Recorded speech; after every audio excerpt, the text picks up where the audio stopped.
کیا آپ جانتے ہیں کہ جس پتنگ کو آپ خوشی سے ہوا میں اڑاتے ہیں اس کی ڈور کا سرا تاریخ کے ایک ایسے تاریخ باپ سے جا ملتا ہے جسے 300 سالوں سے بڑی ہوشیاری سے چھپایا گیا ہے۔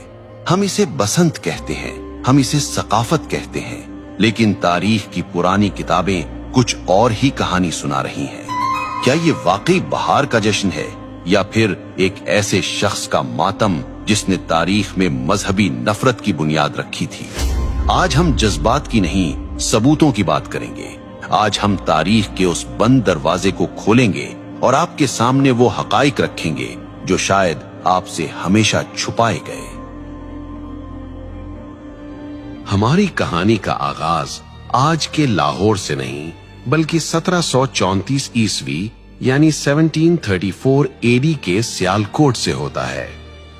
یہ مغل بادشاہ محمد شاہ رنگیلا کا دور تھا۔ سیالکوٹ کے ایک مدرسے میں مسلم اور ہندو بچے ساتھ پڑھتے تھے۔ تاریخی کتابوں کے مطابق ایک دن بچوں میں بحث چھڑ گئی۔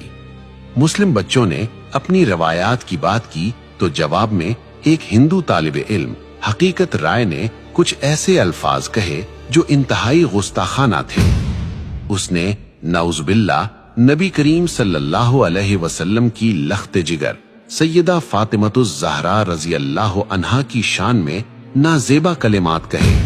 یہ بات پورے شہر میں آگ کی طرح پھیل گئی۔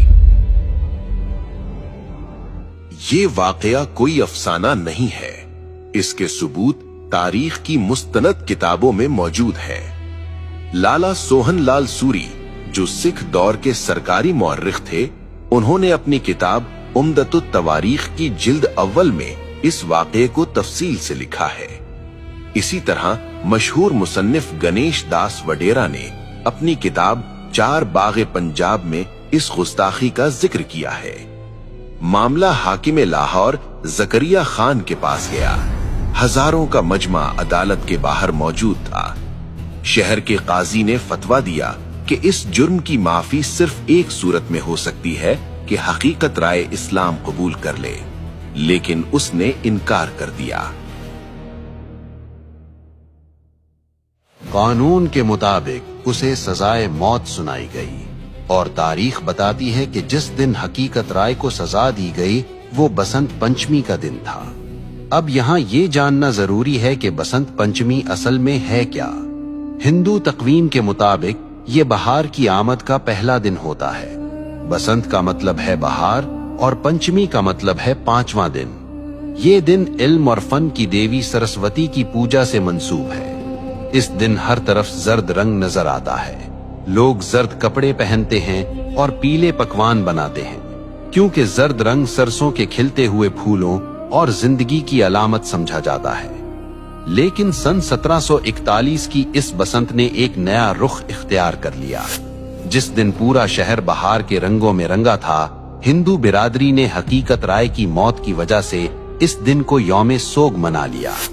کہا جاتا ہے کہ اس کی یاد میں انہوں نے آسمان کی بلندیوں کی طرف پتنگیں اڑانا شروع کی تاکہ اس کی روح کو خراج تحسین پیش کیا جا سکے اور یہ پیغام دیا جائے کہ ایک معصوم کی روح آسمانوں کی وسعتوں میں آزاد ہے۔ یہ تھا وہ بیج جو ایک مذہبی جشن کے اندر ایک خاص واقعے کی یاد اور نفرت کی زمین میں بویا گیا تھا۔